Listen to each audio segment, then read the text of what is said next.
Olá, bom dia, sejam todos muito bem-vindos ao programa Palavra Viva, um programa dedicado ao entendimento e à palavra de Deus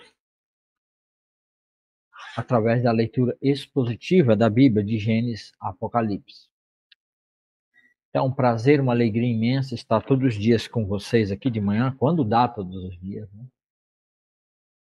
Para fazermos a nossa leitura expositiva da palavra de Deus de Gênesis a Apocalipse. Então é muito importante que os amigos, irmãos, estejam aí sempre atentos nas postagens dos vídeos. E hoje nós vamos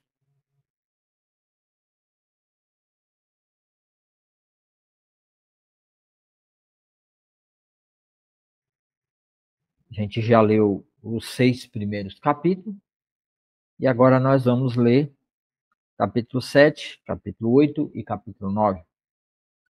Numa jornada maravilhosa, tomando conhecimento daquilo que Deus fez com o seu povo no passado, para entendermos como Deus de fato é. Porque a única forma que nós temos para conhecer a Deus e chamá-lo a um relacionamento pessoal conosco é tomando conhecimento completamente de como ele se revela na sua palavra. Então, quando eu, um cristão convertido em Jesus, vou fazer uma leitura expositiva, uma leitura de Gênesis e Apocalipse, para conhecer a Deus através da sua revelação, começando pelo seu povo Israel,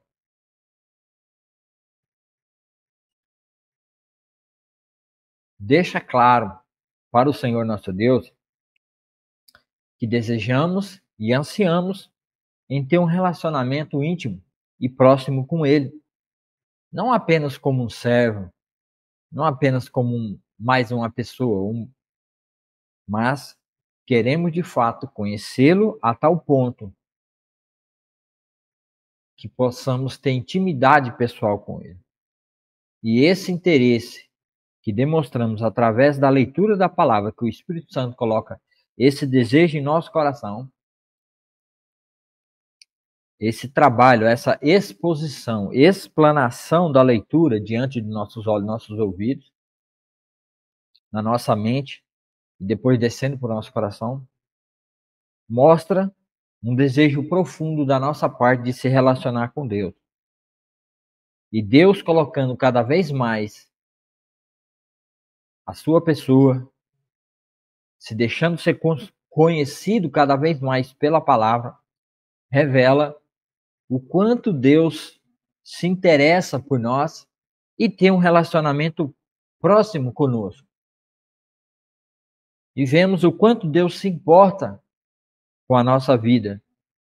Porque apesar dele ser um Deus todo-poderoso que criou os céus e a terra, ele não é um tirano que nem esses tiranos que a gente vê aí, que se levanta para dominar povos, línguas e nações. Vemos que é um Deus relacional. Ele procura um relacionamento e dentro desse relacionamento ele não fica somente no seu trono sentado lá aguardando que as pessoas façam alguma coisa para que ele se mova em direção. Nós vemos aqui no Velho Testamento, na Torá, Deus se movendo em direção ao seu povo, dando as suas leis, dando os seus que são os seus 613 mandamentos, colocando desejo no coração desse povo para construir o tabernáculo, abrindo o mar vermelho, transformando águas amargas em águas doces, tirando água da rocha, lhes dando uma terra que mana leite e mel, Então nós vemos um Deus que não é um Deus abstrato que está no sublime trono e que espera que as pessoas fiquem fazendo algo para chamar a atenção dele. Não. Muito pelo contrário. Nós vemos um Deus de Israel que se faz presente no meio do seu povo, que através de Moisés dá todos os mandamentos e prepara esse povo para ser o povo de Deus, para ministrar o sacerdote sagrado, chamando por meio da tribo de Levi. E a tribo de Levi, Moisés é da tribo de Levi, é profeta do Senhor, e a tribo de Levi é chamada para mediar esse encontro entre Israel e o seu Deus, que é o Deus Yahvé, Yahu, né? Yahvé Sebaot, o Deus de Abraão, Isaac e Jacó. E o que isso tem a ver conosco? O que tem a ver eu ler o livro de Números, que aqui há ordenanças, palavras, mandamentos? Sim, tem muito a ver com você. Não ache que a leitura do Velho Testamento não tem nada a ver com você. Porque Deus vem tratando com pessoas de carne e sangue que sempre existiram. Pessoas que sempre tiveram a mesma capacidade intelectual, pensamento, a mesma capacidade de ver, de falar, de ouvir, de cheirar, de comer. São pessoas. E Deus está deixando a sua marca, está deixando o seu a, para Israel, para que a gente aprenda o caráter do nosso Deus. Então, tudo que nós vemos no Velho Testamento a respeito de Deus, nós estamos entendendo e conhecendo Deus de perto, porque ele vai aparecer para nós no Novo Testamento. Então, tudo que está escrito na Torá e no Velho Testamento está apontando e falando para aquilo que é real, que vai vir, que é Cristo Jesus, o Filho de Deus e o próprio Deus. Então, aqui revela o caráter pessoal de Deus, como Deus trata e lida com todas as coisas, organizando e pondo ordem em tudo. Então, o livro de Números é um livro de ordem, onde Deus é um Deus que cria todas as coisas, que já criou os céus e terra, e agora chama Israel, um povo que vive uma vida de um povo egípcio, e que agora Deus vai mudar o estilo de vida deles, cultura, o que eles pensam, o que eles devem falar, comunicar, o que eles devem cultuar e buscar como Deus, seu padrão de vida, em tudo por menores, em tudo, até os mínimos detalhes, até onde eles devem fazer suas necessidades e o que eles devem fazer com as suas necessidades, que é fazer aquilo que o gato faz toda vez que ele caga na caixinha de areia, que é enterrar. Então Deus vai cuidar, né, de comportamentos, de leis vai dar leis de justiça, mandamento de justiça, leis sobre, ele vai trazer leis sobre purificação, né, leis de santidade para o povo se manter limpo e puro, por causa da limpeza do povo, o povo se limpar. Passaram 400 anos no Egito, mal tomavam banho, mal se limpavam, então é um povo porco que sai do Egito, que agora precisa ser santificado, separado, diferenciado, ser diferente do mundo. E essa santificação passa por rituais e leis e mandamentos para santificar, para tirar o Egito de dentro do povo e criar um povo com uma identidade própria. Só que essa identidade, ela tem que ser criada a partir dos mandamentos de Deus, a partir da vontade de Deus. E aqui nós, como a gente lê o livro de o Evangelho segundo João, que lá uma dicotomia entre o povo, um acredita, o outro não acredita. Jesus faz um discurso, alguns acreditam, outros não acreditam. Aí ele faz um milagre para mostrar quem ele é. Aí tem uns que acreditam e outros que não acreditam. Aí Jesus traz uma palavra de salvação, de consolo, de amor por aqueles que creem. E deixa aberto para aqueles que se recusam a crer em Jesus a oportunidade de morrerem sem receber a salvação. Aqui no Velho Testamento também existe essa dinâmica, porque são homens, são pessoas iguais. Deus está trazendo as suas leis, ele faz o discurso, ele manifesta através de Moisés, e há do povo que rejeita e há do povo que crê. Então Deus a vida toda trabalha com essa dinâmica, que nunca foi problema para Deus, porque Deus já conhece o homem. Desde quando ele nasce, sabe que o coração do homem é pecador, impenitente, cruel, mau, perverso. Então Deus manifesta a sua palavra, manifesta seu poder, organiza, estabiliza, para que esse povo de Israel crie uma identidade própria como filhos de Deus, alcançando a paternidade final, sua filiação através da morte de Cristo Jesus, que é representado pelos animais que morrem em oferta e sacrifício no altar, o holocausto, e eles têm que crer nisso para morrerem salvos, crendo que essa era a forma correta que Deus estabeleceu para ver salvação. Então, toda essa organização, o que tem a ver conosco? Tem tudo a ver. O nosso Deus também, ao vermos nós gentios, que era fora da nação de Israel, vivendo uma vida também devasta, desorganizada, sem entendimento, com cultura, com promiscuidade, com a vida na lama, suja, porca, ele vem, nos resgata, nos santifica, nos limpa e nos dá entendimento para modificar o estilo e o meio de vida dentro de uma sociedade cruel e corrupta.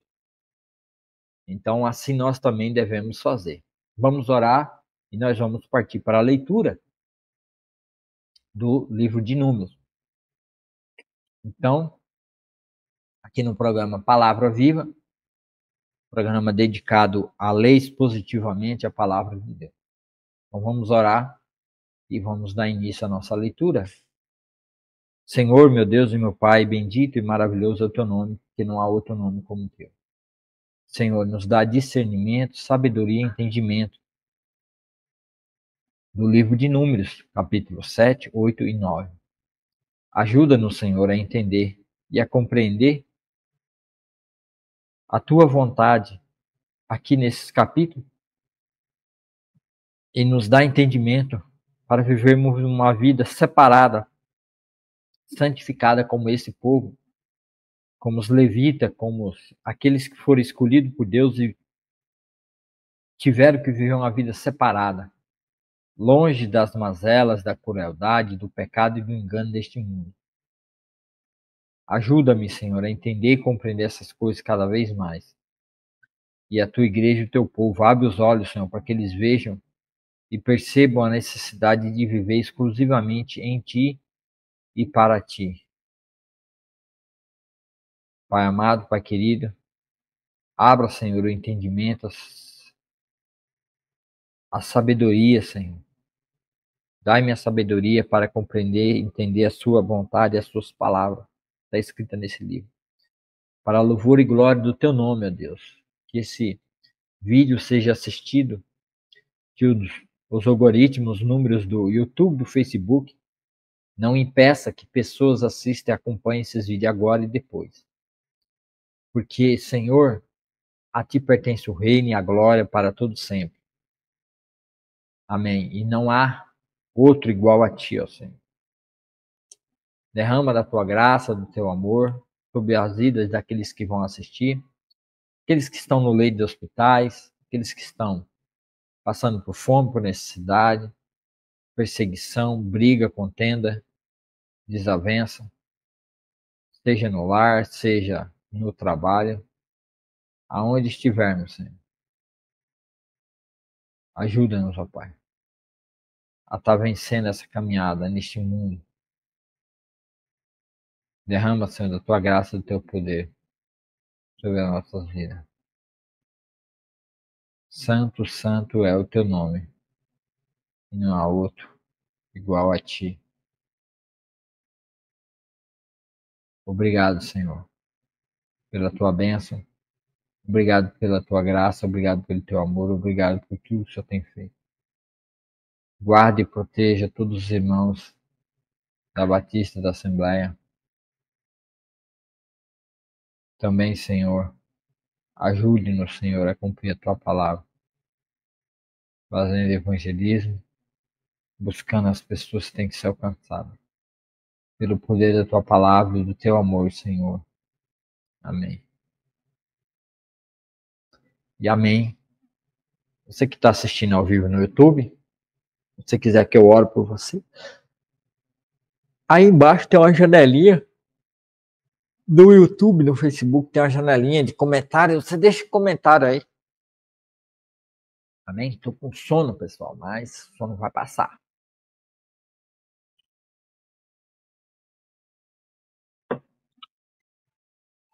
Então vamos para a nossa leitura.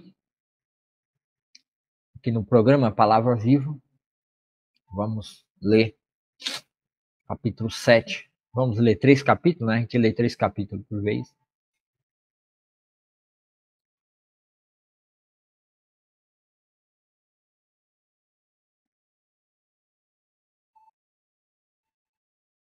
Deixa eu ver aqui o negócio.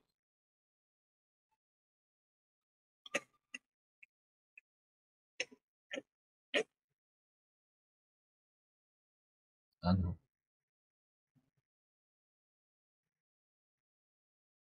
Eu tenho que fazer a mudança na própria Bíblia, né?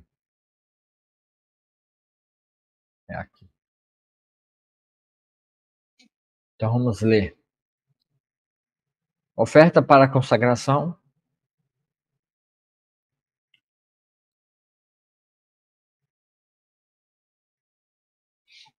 Vamos lá. No dia em que Moisés terminou de armar o tabernáculo, ele o ungiu e o consagrou, junto com toda a sua mobília, o altar e seus utensílios. Então os líderes de Israel, os chefes das tribos que haviam realizado o censo dos soldados, chegaram com suas ofertas. Trouxeram 6 carroças cobertas de 12 bois, uma carroça para cada 2 líderes e um boi para cada líder. E apresentaram essas ofertas ao Senhor na frente do tabernáculo. Então o Senhor disse a Moisés: receba as ofertas deles para usar no serviço na tenda do encontro. Distribua-as entre os levitas, conforme o trabalho de cada um. Então Moisés recebeu as carroças e os bois e os entregou aos levitas. Deu 2 carroças e 4 bois à divisão gersonita para o seu trabalho, e 4 carroças e 8 bois para a divisão merarita para o seu trabalho. Todos realizavam suas tarefas sob a supervisão de Itamar, filho do sacerdote Arão. 9.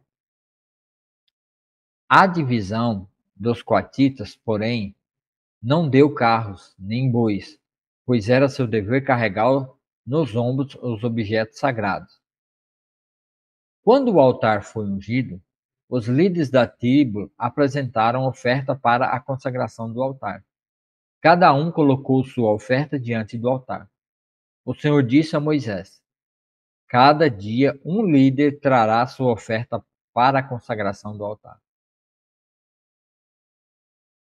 No primeiro dia, Naasson, filho de Aminadab e líder da tribo de Judá, apresentou sua oferta. Ela consistia em uma bandeja de prata que pesava 1.560 gramas e uma bacia de prata que pesava 840 gramas, com base no peso do ciclo do santuário. Ambas cheias de oferta de cereal de farinha da melhor qualidade, umedecida com azeite. Trouxe também uma vasilha de ouro que pesava 120 gramas, cheia de incenso. Apresentou ainda um novilho, um carneiro e um cordeiro de 1 ano como holocausto, e um bode como oferta pelo pecado, para a oferta de paz. Trouxe 2 bois, 5 carneiros, 5 bodes e 5 cordeiros de 1 ano. Essa foi a oferta apresentada por Naasson, filho de Abinadab. Ela consistia em uma bandeja. No dia seguinte, No dia seguinte, Natanael, filho de Zuar, e líder da tribo de Isacar, apresentou sua oferta. Ela consistia em uma bandeja de prata que pesava 1.560 gramas e uma bacia de prata que pesava 840 gramas, com base nos pesos do ciclo do santuário, ambas cheias de oferta de cereal, de farinha da melhor qualidade, emudecida com azeite. Trouxe também uma vasilha de ouro que pesava 120 gramas, cheia de incenso. 21. Apresentou ainda o novilho, um carneiro e um cordeiro de um ano como holocausto, e um bode como oferta pelo pecado, para que para, para a oferta de paz. Trouxe 2 bois, 5 carneiros e 5 bodes e 5 cordeiros de um ano. Essa foi a oferta apresentada por Nadab.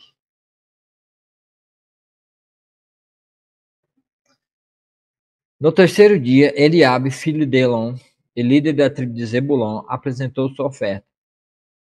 Ela consistia numa bandeja de prata que pesava 1.560 gramas e uma bacia de prata que custava 840 gramas. Pesava 840 gramas.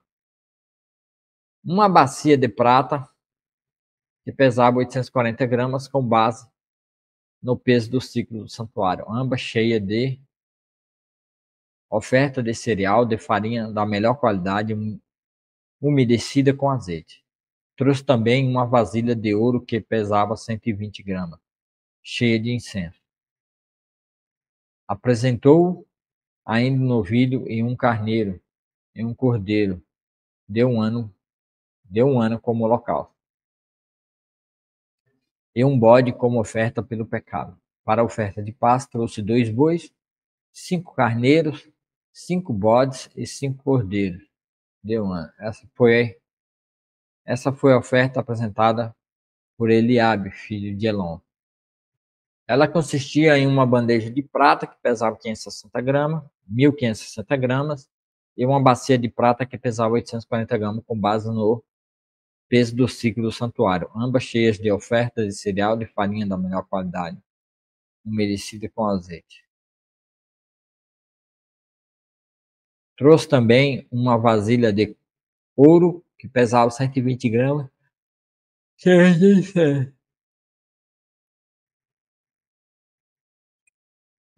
33. Apresentou ainda um novilho, um carneiro, um cordeiro de um ano como holocausto, e um bode como oferta pelo pecado. Para a oferta de paz, trouxe bois, 5 carneiros, 5 bodes e 5 cordeiros de um ano. Essa foi a oferta apresentada por Elisur, filho de Tamar. O sono aqui está pegando. Para a oferta de paz, trouxe 2 bois, 5 carneiros, 5 bodes e 5 cordeiros de um ano. Essa foi a oferta apresentada por Elisur, filho de Sedeur. 36. No quinto dia, Selumiel, filho de Zurizadai, e líder da tribo de Simeão, apresentou uma oferta. Ela consistia em uma bandeja de prata que pesava 1.560 gramas de prata, uma bacia de prata que pesava 840 gramas, com base no peso do ciclo do santuário, ambas cheias de oferta de cereais e farinha da melhor qualidade, umedecida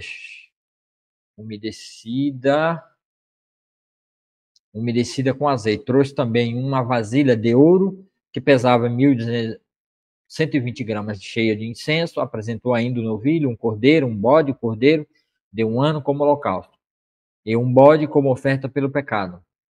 Para a oferta de paz, trouxe dois bois, 5 carneiros, 5 bodes e 5 cordeiros de um ano. Essa foi a oferta apresentada por Sulumiel, filho de Zurizadai. No sexto dia,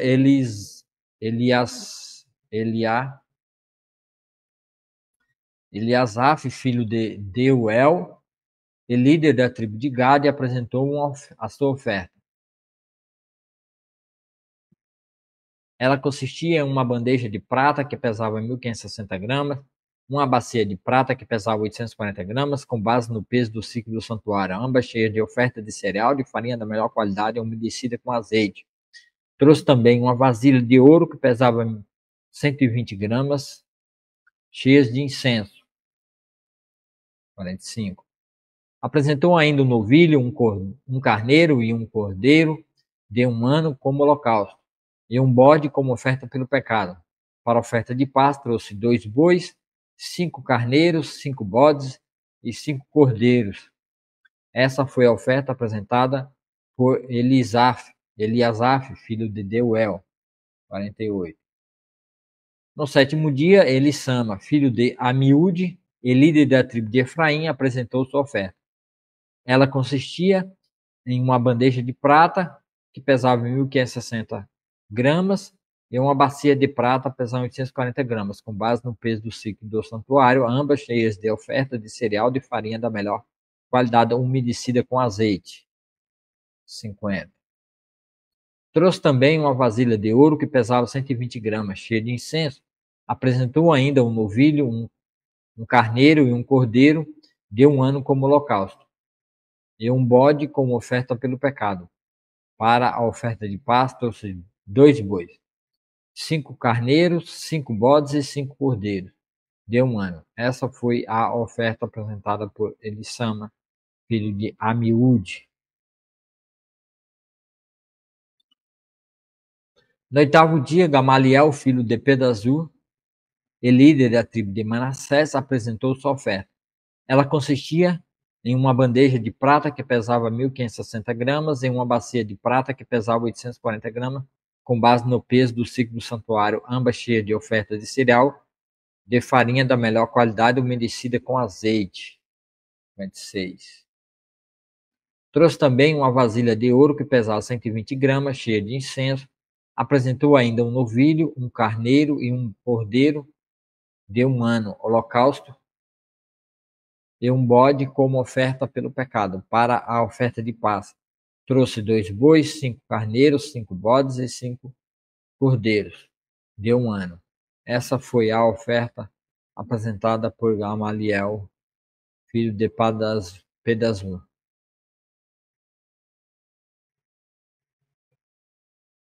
60. No 9º dia, Abidã, filho de Gideone e líder da tribo de Benjamim, apresentou sua oferta. Ela consistia em uma bandeja de prata que pesava 1.560 gramas e uma bacia de prata que pesava 840 gramas, com base no peso do ciclo do santuário, ambas cheias de oferta de cereal de farinha da melhor qualidade, umedecida com azeite. 62. Trouxe também uma vasilha de ouro que pesava 120 gramas, cheia de incenso. Apresentou ainda um novilho, um carneiro e um cordeiro de um ano como holocausto, e um bode como oferta pelo pecado. Para oferta de paz, trouxe 2 bois, 5 carneiros, 5 bodes, 5 cordeiros de um ano. Essa foi a oferta apresentada por Abidã, filho de Gideone. 106. No 10º dia, Aiezer, filho de Amizadai e líder da tribo de Dan, apresentou sua oferta. Ela consistia em uma bandeja de prata que pesava 1.560 gramas e uma bacia de prata que pesava 840 gramas, com base no peso do ciclo do santuário, ambas cheias de oferta de cereal e farinha da melhor qualidade, umedecida com azeite. 68. Trouxe também uma vasilha de ouro que pesava 120 gramas, cheia de incenso. Apresentou ainda um novilho, um carneiro e um cordeiro de um ano como local, e um bode como oferta pelo pecado. Para a oferta de paz, trouxe 2 bois, 5 carneiros, 5 bodes, 5 cordeiros de um ano. Essa foi a oferta apresentada ao Senhor.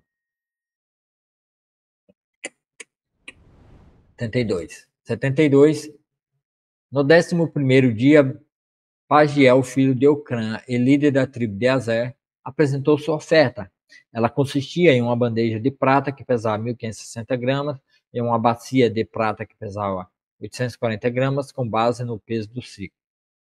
do santuário, ambas cheias de oferta de cereal de farinha da melhor qualidade, umedecida com azeite. 74.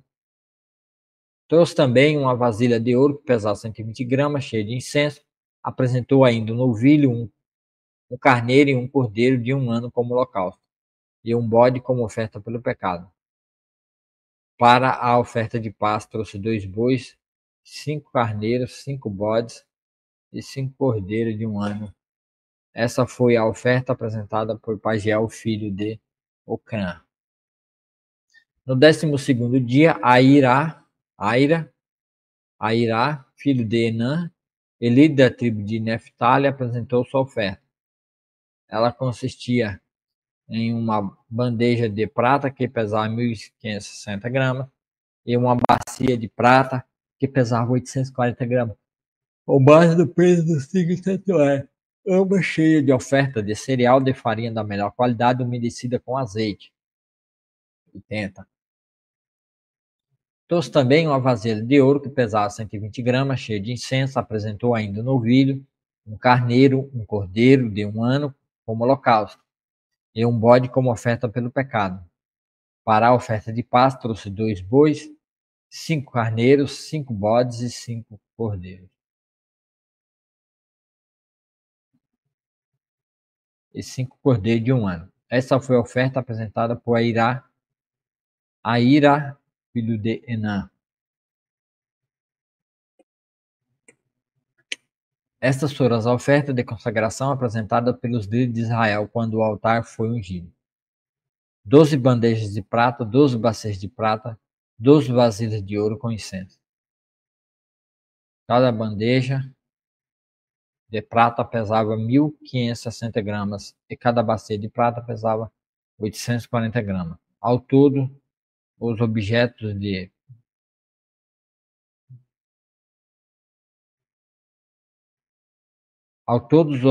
de prata pesavam 28,8 kg, com base no peso do ciclo santuário. 106. Cada uma das vasilhas de ouro cheias de incenso pesava 120 gramas, com base no peso do ciclo santuário. Ao todo, as vasilhas de ouro pesavam 1.440 gramas. Para o holocausto foram apresentados 12 novilhos, 12 cordeiros. Oh, meu Deus, tinha esse sono. Lei da sono, por isso é uma luta.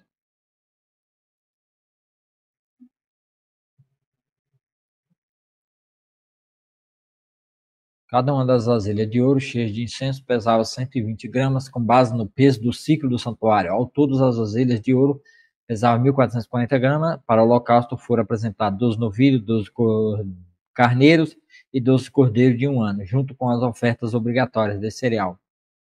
Para as ofertas pelo pecado foram apresentadas 12 bodes. 38.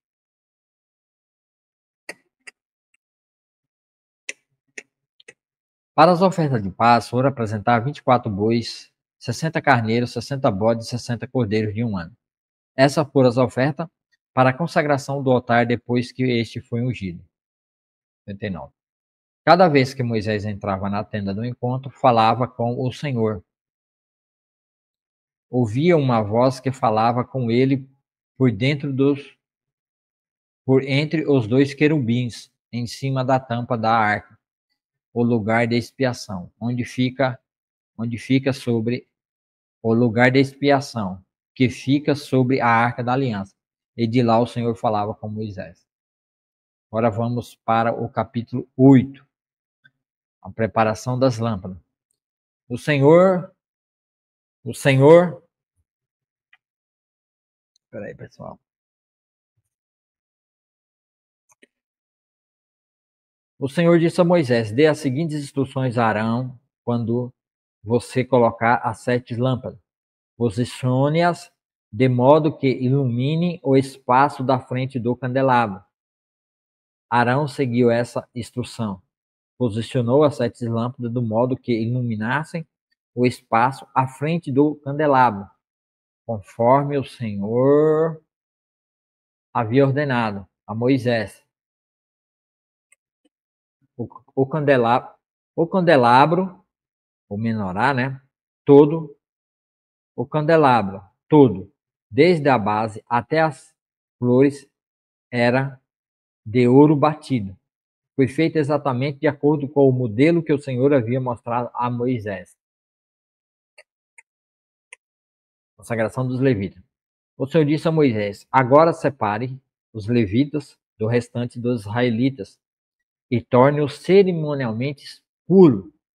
Para isso você aspergirá sobre eles a água da purificação e os fará raspar todo o corpo e lavar as roupas. Assim estarão cerimonialmente puros. 8.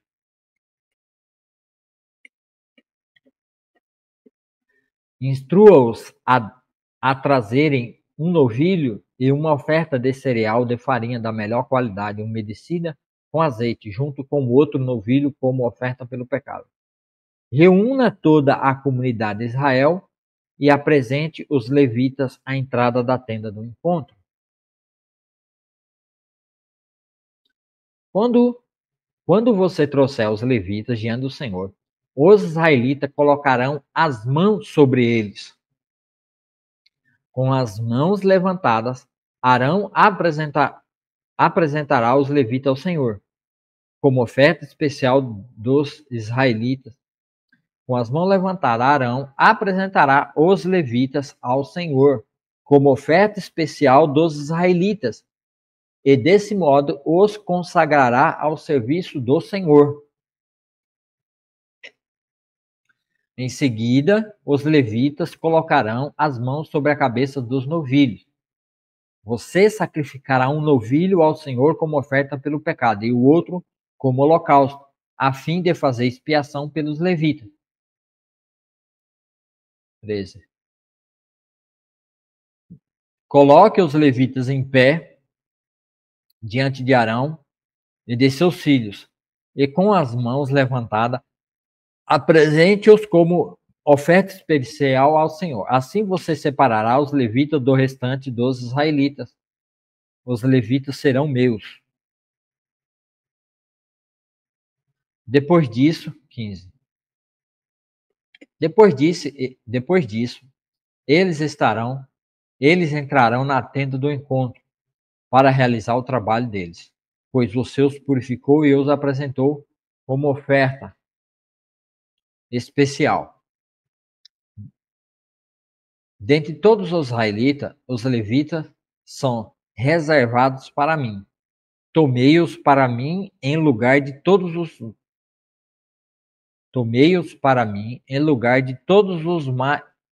filhos mais velhos dos israelitas. Tomei os levitas como seus substitutos. Tá vendo aqui, ó? Tem uma doutrina muito interessante dentro de Israel a respeito disso aqui, ó. Deus tomou os levitas, né, como substituto de todos os filhos mais velhos de Israel, que provavelmente, antes do pecado do bezerro de ouro, Deus iria usar os filhos mais velhos de todas as tribos dos homens, o primeiro que nascesse do ventre da mulher, como sacerdotes na casa de Deus. Talvez não era a tribo de Levi, mas seria o filho mais velho. Então, o primogênito da mulher era consagrado ao Senhor. Por que ele era consagrado ao Senhor? Ele era do Senhor. Porque essa posição de filho consagrado ao Senhor, ele vai recair sobre Jesus.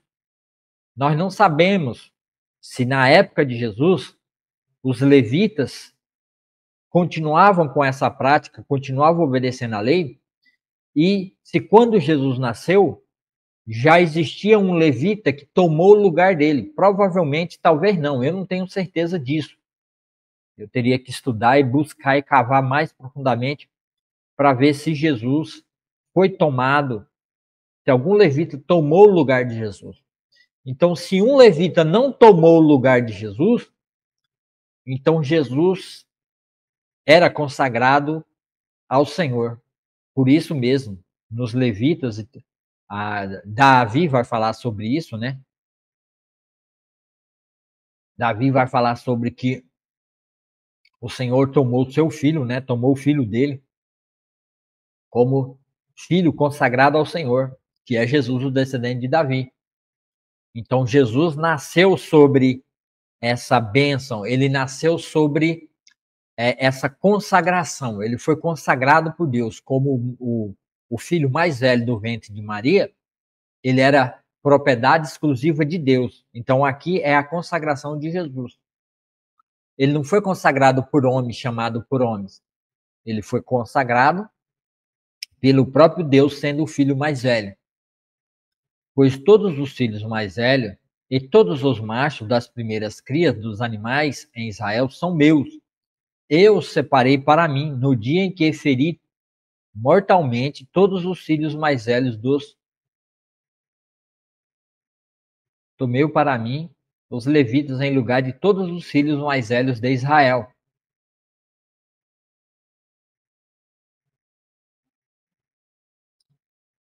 E dentre todos os israelitas designei os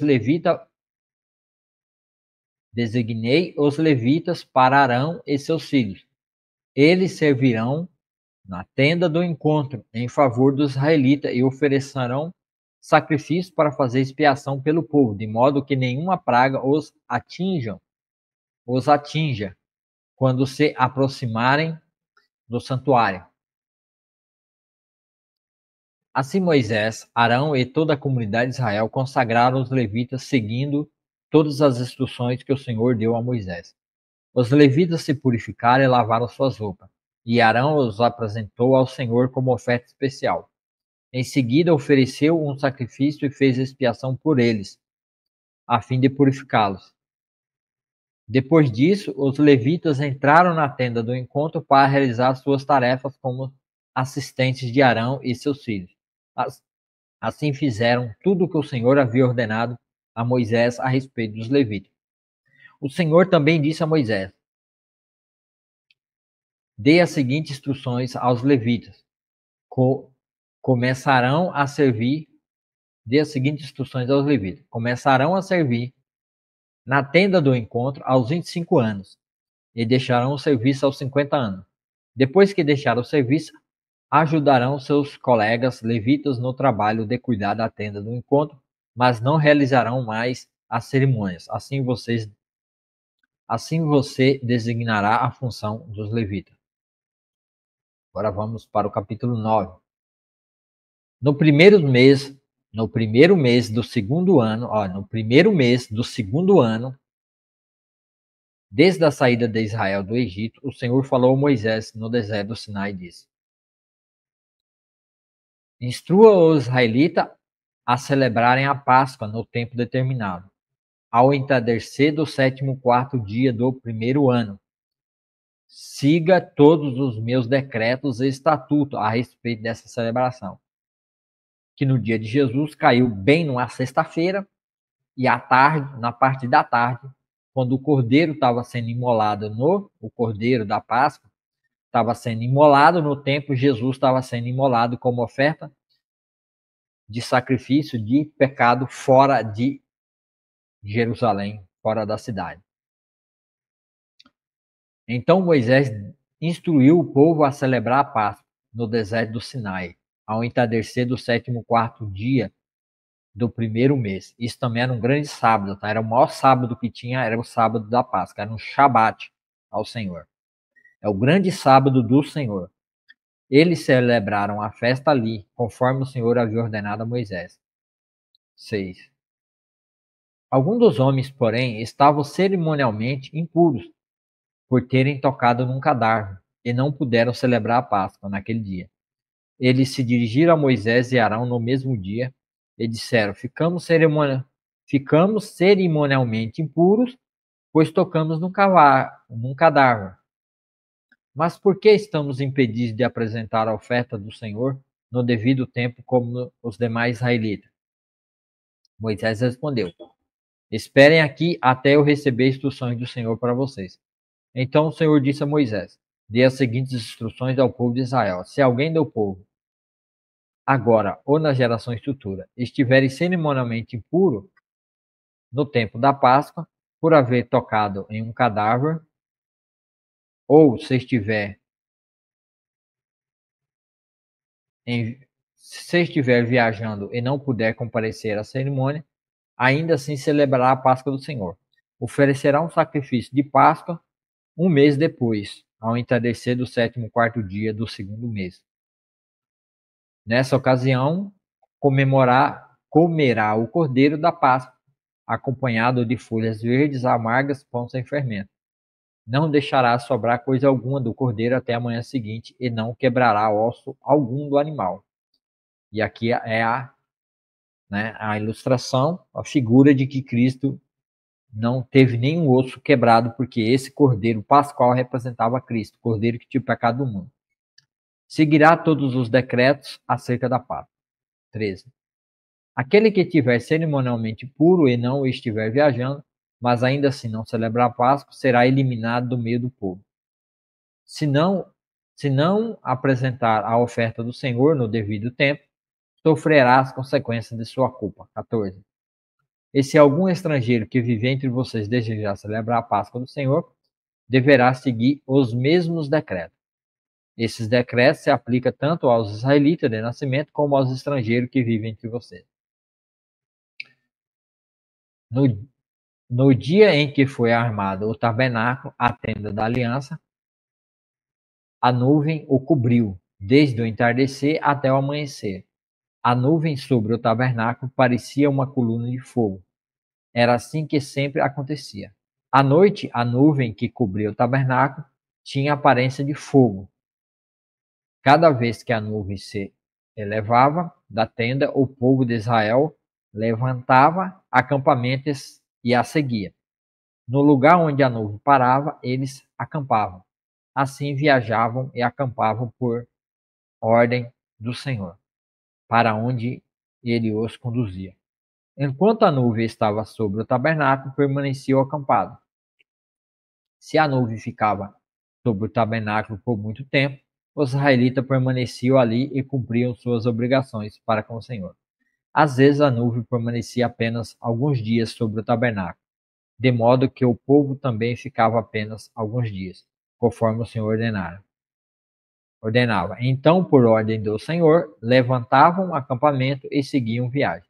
Às vezes a nuvem parava apenas durante a noite e se elevava na manhã seguinte, dia ou noite, porém, quando a nuvem se elevava, os israelitas se levantavam.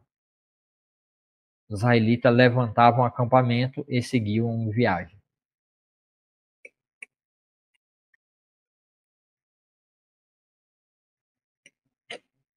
Com isso, acampavam por ordem do Senhor e viajavam por ordem do Senhor, e cumpriam tudo o que o Senhor lhe ordenara por meio de Moisés. Então aqui se encerra o capítulo 10, capítulo 9, né? E vamos para o discernimento, entender um pouco mais a respeito dessas coisas. De fato, vamos mergulhar no capítulo 7, 8 e 9 do livro de Números, um período fascinante da história de Israel que se segue a consagração do tabernáculo e aborda aspectos cruciais da adoração e organização. Discernimento do capítulo 7, 8 e 9 de Números. Esses capítulos apresentam uma sequência de eventos e instruções que solidificam a estrutura religiosa e organizacional de Israel no deserto. Logo após a ereção, né, a construção, né, a erguer o tabernáculo e a consagração do tabernáculo. Eles destacam a importância da adoração, da dedicação e da ordem no relacionamento com Deus. Capítulo 7. As ofertas do líder. Este capítulo é uma descrição detalhada e repetitiva das ofertas que os líderes de cada uma das tribos de Israel trouxeram para a dedicação do tabernáculo. A narrativa minuciosa pode parecer cansativa à primeira vista, mas sua repetição tem um propósito profundo. Propósito profundo, generosidade e devoção. Mostra a voluntariedade e a generosidade dos líderes em honrar a Deus com seus bens. Cada tribo trouxe exatamente as mesmas ofertas, simbolizando a unidade e a igualdade perante Deus, apesar de suas distinções tribais. Significado das ofertas. As ofertas incluíam carros e bois para o transporte dos utensílios do tabernáculo pelos levitas, distribuído de acordo com suas responsabilidades, além de utensílios de ouro e prata para os sacrifícios de animais. Isso reflete a dedicação de recursos materiais e a vida animal para a adoração. Deus habitando no meio do povo. A conclusão do capítulo o versículo 89 é significativo. E quando Moisés entrava na tenda da congregação para falar com ele, então ouvia a voz que lhe falava de cima do propiciatório, que estava sobre a arca do testemunho, entre os dois querubins. Assim, ele falava com ele. Isso reitera a presença de Deus no meio do seu povo e a possibilidade de comunicação direta através de Moisés. Ordem e organização. Mesmo nas ofertas, há uma ordem clara. Cada tribo apresenta sua oferta em um dia específico, reforçando a importância da organização e da disciplina. Capítulo 8. A purificação dos levitas e a iluminação do candelabro. Este capítulo aborda dois temas centrais: a iluminação do candelabro e a consagração dos levitas para o serviço do tabernáculo. Iluminação do tabernáculo, ou menorá judaica. A instrução a Arão sobre como acender as lâmpadas do candelabro é mais do que uma mera diretriz prática. O candelabro, ou menorá, representava a luz de Deus em sua presença. Representava a luz de Deus e sua presença constante no meio do povo. A forma como as lâmpadas deveriam ser acesas, voltada para a frente, sugeria que a luz de Deus deveria irradiar para o povo. A iluminação era uma tarefa diária, simbolizando a necessidade contínua da presença e orientação divina. Consagração dos levitas. Substituto dos primogênitos. Os levitas foram escolhidos por Deus para substituir os primogênitos de Israel no serviço do tabernáculo. Isso se baseia na libertação dos primogênitos durante a Páscoa no Egito, onde Deus os reivindicou para si. Purificação e dedicação. A cerimônia de purificação dos levitas é elaborada. A purificação dos levitas é elaborada, incluindo a aspersão de água da purificação, o ato de raspar todo o corpo e lavar as vestes. Isso os preparava para o serviço santo. Imposição de mãos. Os levitas deveriam apresentar-se diante da tenda da congregação e os filhos de Israel, representados pelos anciões, impunham as mãos sobre eles. Isso simbolizava a transferência do cargo do povo para os levitas e o reconhecimento de sua separação para o serviço de Deus, dedicados ao serviço. Então, quer dizer, uma verdadeira democracia, né? Porque é o povo mesmo que determinava a bênção, o povo que Deus, este povo que era o povo de Deus, sabiam quem eram os seus líderes e através dos seus representantes, preparavam os levitas escolhidos. Dedicados ao serviço. Os levitas tinham idades específicas para iniciar e cessar seu serviço.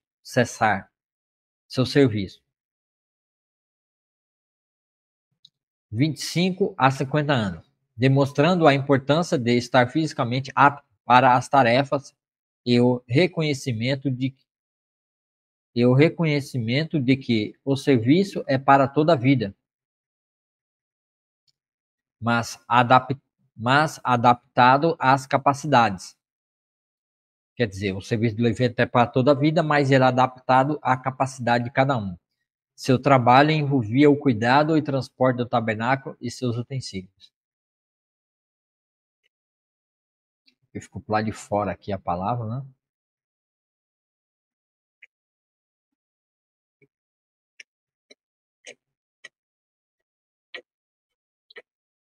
Princípios da dedicação. Este capítulo, princípio da dedicação. Este capítulo enfatiza a necessidade de pureza, dedicação e obediência para aqueles que servem a Deus. A substituição dos primogênitos pelos levitas também ressalta a soberania de Deus em escolher e separar pessoas para o seu serviço. Capítulo 9. A celebração da Páscoa e a nuvem no tabernáculo. Este capítulo aborda dois tópicos distintos, mas interligados pela temática da obediência e da presença divina. A celebração da segunda Páscoa e a orientação pela nuvem. A segunda Páscoa. Obediência à lei. Deus instrui Israel a celebrar a Páscoa no tempo devido, o primeiro mês do segundo ano após a saída do Egito, demonstrando a importância de cumprir os mandamentos divinos. Exceções e misericórdia. Surge uma questão crucial. O que fazer com aqueles que estavam impuros ou em viagem e não puderam celebrar a Páscoa no tempo devido?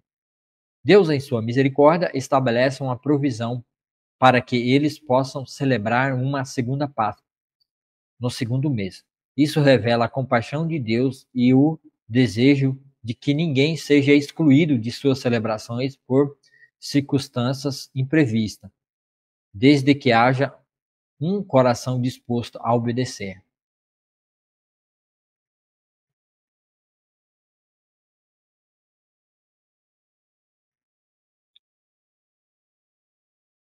Alienígenas e estrangeiro, tá? A palavra aqui provavelmente não é alienígena, tá?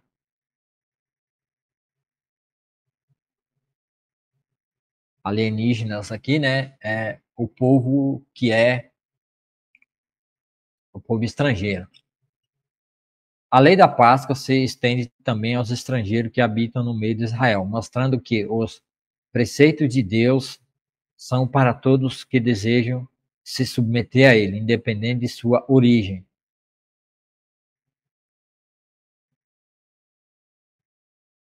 Alienígenas, estrangeiros, rapaz, cai fora disso aqui. Tá querendo colocar alienígena aí, porque eu sei que você tá querendo no sistema. Tá querendo trazer um suposto alienígena aí, né? Teóricos, né? Astronautas teóricos, né? Do passado, né? A nuvem do tabernáculo como guia divina. Presença visível de Deus. A nuvem, coluna de nuvem, presença visível de Deus. A nuvem, coluna de nuvem de dia e coluna de fogo à noite, que cobria o tabernáculo, era a manifestação visível da presença de Deus e seu guia constante. Obediência irrestrita. A instrução é clara.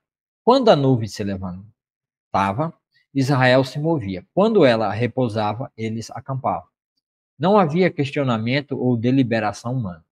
A vida de Israel no deserto era totalmente dependente da direção divina, demonstrando a necessidade de uma obediência cega e confiável à vontade de Deus. Paciência e confiança. A nuvem podia permanecer sobre o tabernáculo por dias, semanas ou até anos. Isso ensinava o povo a paciência e a confiar no tempo de Deus, mesmo quando a espera era longa. A jornada não era ditada por suas próprias vontades ou conveniência, mas pelo comando divino. Temas abrangentes. Esses 3 capítulos de Números ilustram alguns temas teológicos cruciais. A santidade de Deus e a necessidade de purificação. O tabernáculo e o serviço levítico enfatizam que Deus é santo e requer pureza daqueles que se aproximam dele e o servem. A ordem é a organização divina.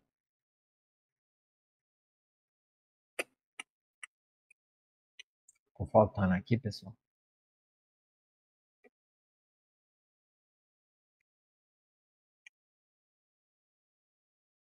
Desde as ofertas, a ordem é a organização divina. Desde as ofertas dos líderes até a disposição dos levitas e a movimentação da nuvem, Deus estabelece uma ordem meticulosa para seu povo.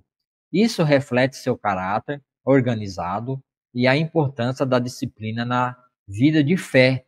Tá vendo? Uma vida de fé, acreditar, confiar e ter certeza que Deus é que está fazendo tudo e está direcionando tudo no coração. Então Deus estava criando uma fé, criando uma possibilidade para que eles desenvolvessem a fé. A presença contínua de Deus, a nuvem, a presença contínua de Deus, a nuvem, o candelabro e a voz que falava do propiciatório são evidências da presença constante e ativa de Deus no meio de seu povo, guiando, protegendo e comunicando-se com ele. Obediência como fundamento da fé. Obediência como fundamento da fé. A Páscoa, a consagração dos levitas e a dependência da nuvem ressaltam a obediência incondicional como a base do relacionamento de Israel com Deus. Foi isso que Israel não conseguiu ter como povo e nação. Como indivíduo, muitos tiveram, milhares, mas como nação completa nunca teve, tá? Porque o pacto foi feito com eles que todo o povo obedeceria. Era uma aliança condicionada à obediência da nação, todos. Como nem todos conseguiu obedecer sempre, então a nação sempre esteve em rebeldia. Mas, né, que nem diz Jeremias 31, 31 a 34, Deus vai voltar através de Jesus na sua segunda vinda visível e vai colocar no coração a disposição de todo Israel como nação organizada obedecer a Deus e completar essa fé. Essa fé nós já temos por antecipação, nós os gentios, que Deus nos deu de graça, que é um favor imerecido, baseado no testamento dado a Abraão, quando Deus disse que no descendente de Abraão seriam abençoadas todas as nações da terra. Então nós recebemos essa bênção. Misericórdia divina.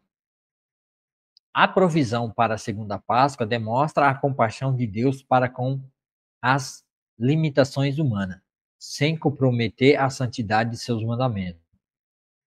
Em suma, os capítulos 7, 8 e 9 de Números pintam um quadro vívido de uma nação que está sendo moldada e instruída por Deus, aprendendo a viver em sua presença, a servi-lo com dedicação e a depender inteiramente de sua orientação para cada passo de sua jornada no deserto. Eles estabelecem a base para a vida comunitária e religiosa de Israel, preparando-os para que viria a seguir. Então, preparando esse povo. E aqui termina que seu irmão Alex César, né, terminando aqui mais uma leitura expositiva da palavra de Deus. Então, você que me acompanhou aí, muito obrigado você que ficou até agora. Se inscreva no canal, dá o joinha, dê o seu like, que é o joinha aí, deixa um comentário, coloca aí se você está gostando desse tipo de exposição que eu estou fazendo agora, né? Uma forma mais clara, com mais qualidade, com mais instruções. É um pouquinho mais demorado, mas se nós quisermos aprendermos a ter paciência e dedicarmos o nosso tempo a conhecer o nosso Deus, nós precisamos aprender essa dinâmica de que é urgente ter paciência na leitura da palavra de Deus para criarmos um relacionamento com Deus. E olha só, né, a palavra de Deus que fala e aponta para Cristo Jesus. E como é maravilhoso, né? A gente vê como Deus está tratando e lidando com o seu povo, né? Criando uma nova identidade em Israel, cuidando, contando, separando. Cada pessoa tem o seu lugar no reino. Cada pessoa terá o seu lugar diante de Deus, terá um trabalho, ninguém vai ser vagabundo, ninguém vai ser ocioso. Cada um é chamado a servir a Deus e honrá-lo para a sua vida, com a sua vida glorificar o nome de Deus. Então, isso nos nossos dias tem sido esquecido dentro das igrejas. As igrejas não expõem mais a palavra de Deus para mostrar como que Deus é um Deus organizado, é um Deus que exige santidade, pureza, organização, atenção, cuidado, né? E também a igreja não consegue criar um vínculo naquilo que Deus tem para o seu povo, que é amor, benignidade, compaixão, longanimidade, paciência, né? E bondade, chamando cada um para um ministério, chamando cada um para fazer um trabalho dentro da igreja de Deus, que é uma igreja tremendamente bem organizada e bem estruturada, começando por Pedro, depois Paulo, que estabeleceu toda a forma de organização dentro da igreja, que nós podemos ver nas cartas de Paulo, quando ele fala a Tito, fala a Timóteo, quando ele manda as cartas para Coríntios, né, no livro de Atos, né, nas viagens de Paulo, tudo Deus estruturou novo dentro de um povo novo chamado por Deus, baseado no testamento que ele deixou lá, a promessa que ele fez, a aliança, o pacto, né, que ele fez com Abraão, de que no filho dele, no descendente dele, seria abençoada todas as nações da terra. Então, aqui nós vemos Deus trazendo, né, a sua organização, a sua bênção, o seu propósito, o seu cuidado com o seu povo Israel. E a gente temos que ler isso para vermos como é o caráter de Deus. Não é um Deus severo, um déspota que está lá em cima e mandando tudo. Não. Ele se relaciona com o seu povo através de Moisés. Ele está dentro de uma tenda. Ele está acima de um propiciatório falando viva voz com Moisés. Moisés está ouvindo a voz do Senhor, está cumprindo toda a palavra de Deus está sendo cumprida. E nós hoje não precisamos de Moisés, porque nós temos Cristo Jesus, que não está numa tampa, não está no tabernáculo, não precisamos levar animais, não precisamos fazer Páscoa, né? A gente tem a ceia que substitui a Páscoa.